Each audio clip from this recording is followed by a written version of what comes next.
My favorite one is, are you going to die if you get a paper cut? That's probably my favorite misconception.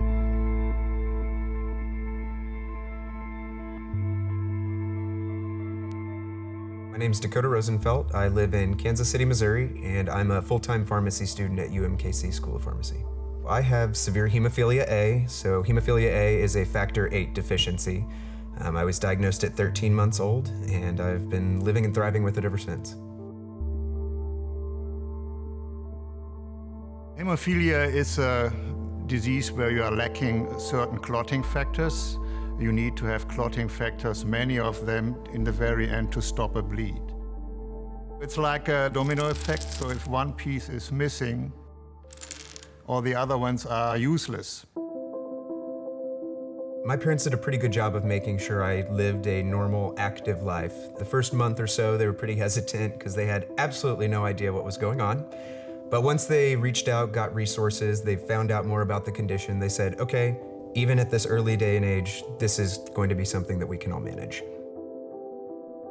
50 years ago, the life expectancy of hemophilia patients was between 20 and 30 years.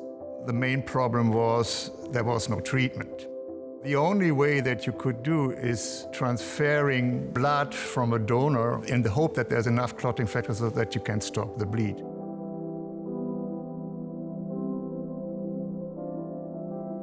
I think with the advent of the recombinant proteins, you had an endless resource of these clotting factors, and that was the time when you were not looking for just treating a bleed when the bleed occurred, but to not even have a bleed occurring.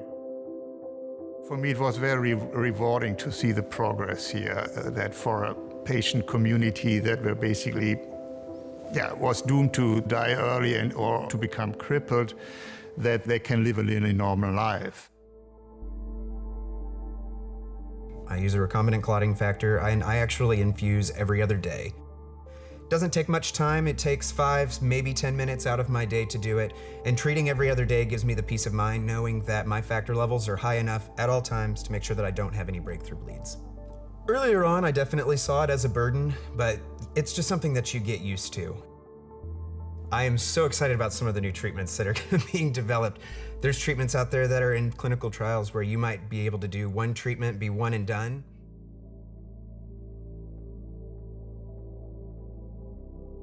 Hemophilia is a genetic disease where the patients have a defect in their DNA.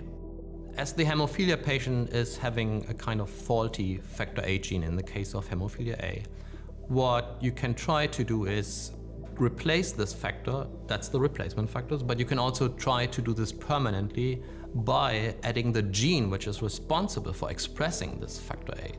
And that is done in gene therapy, where the gene is encapsulated in a shuttle so that it gets to the liver where actually factor VIII is mainly produced. And then once in the specific cells in the liver, it expresses factor VIII.